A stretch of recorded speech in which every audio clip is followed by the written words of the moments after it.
Archetype's entertainment sci-fi RPG is finally here, and today I'll give you my thoughts on it as well as some other announcements that we got during the Game Awards. So without further ado, let's dive right in.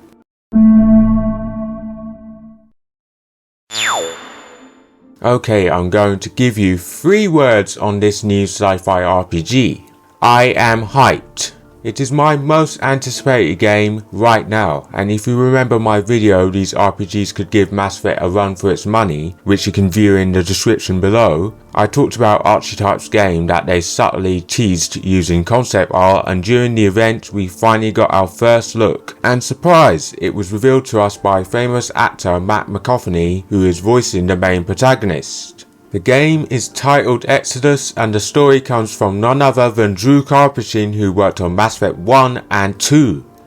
The premise is that humanity has fled a dying Earth, finding a new home in a hostile galaxy. To me, that premise instantly gave me Battlestar Galactica vibes, but it also takes from The Expanse, Mass Effect and many other sci-fi. There is also a focus on tire dilation as a theme, with this pretty much being taken out from Interstellar, which also starred Matt McConaughey.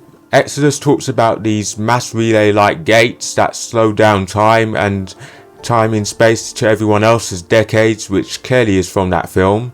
There will also definitely be storytelling mechanics and choices as expected, because Archetype is mostly made up of ex-Bioware devs who have been used to this kind of formula. Archetype is also made up of ex-343 Industries devs and ex-Naughty Dog devs as well, and all of these devs have worked on Halo and The Last of Us respectively.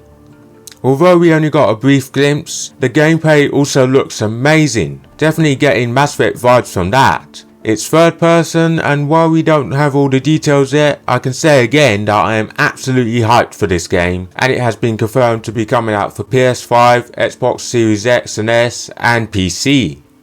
Staying on the topic of sci-fi, we also got a dystopian open world game known as The Last Sentinel from Lightspeed LA, who are made up of mostly ex-Rockstar vets.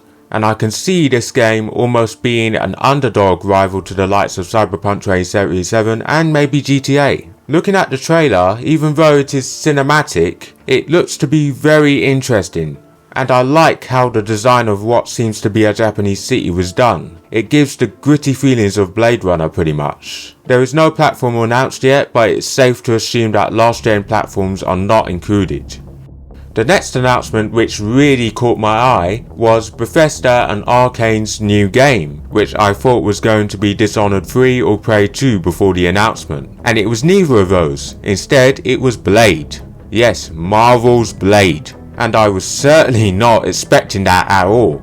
The trailer is only CGI, but I'm excited nevertheless. I never thought they would do Blade, but it makes sense right now, especially when you realise that Bethesda is with Xbox. And that is, this game will be Xbox's first exclusive with Marvel. And I don't know if this means Marvel's secret deal with Sony has ended or what, but this will likely be an Xbox exclusive like with the Indiana Jones game. I also think that this will be direct competition with PlayStation, because we have Wolverine coming next and now Blade. They're both third person, they both target the mature audience, and the heroes themselves are very popular in the films and comics. So really this is the real exclusive battle. And who will be the best? I don't know. Arcane? Well, the Leon studio at least is really good at what they do, and so is Impsonac. But for me it doesn't really matter, because they are just games made by different people for different platforms, and that won't stop me from playing both of them. In terms of what type of game Blade will be, it has been said that it will be a single player third person game. Note the word single player. I'm not going to go on about this for long, but look, single player games are the cream of the crop and they won't be going anywhere. So those who talk about multiplayer games being the future, look around you. Look at how these multiplayer games are shutting down and how people react when games that should be single player become live service multiplayer games.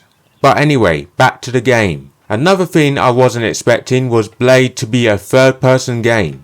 Trust me, yeah, when I saw the trailer, I genuinely thought Blade would be a first person. Arcane's track record is only first person, and I knew Blade should be third person because it will make room for hack and slash elements when it comes to the signature sword. And the fact that Arcane came out and said it was a third person game was a shock to me, and I'm really happy for it. And before some of you come to the comment section saying, oh, but look at Redfall and how it failed, and all the crazy nonsense that you want to tell me about Arcane, listen to this. There are two divisions of Arcane. Arcane Lyon in France and Arcane Austin in Texas. Arcane Austin is the one responsible for Redfall. Arcane Lyon is the only one who created Dishonored and Deathloop. So Blade won't be like Redfall, and hopefully Bethesda's other licensed game, Indiana Jones, will also be successful.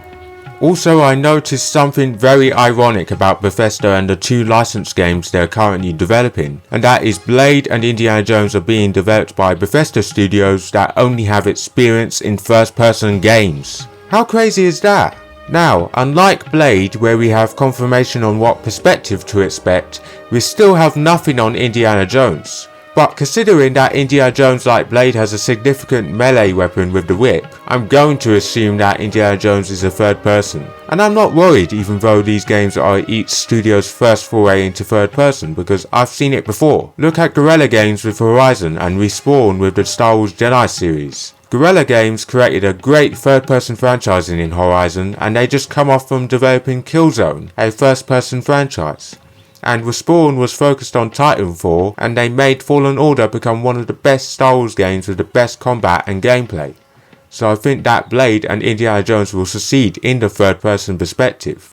As for the rest of the Game Awards, I'm not really going to cover other announcements, but the Game of the Year was Baldur's Gate 3.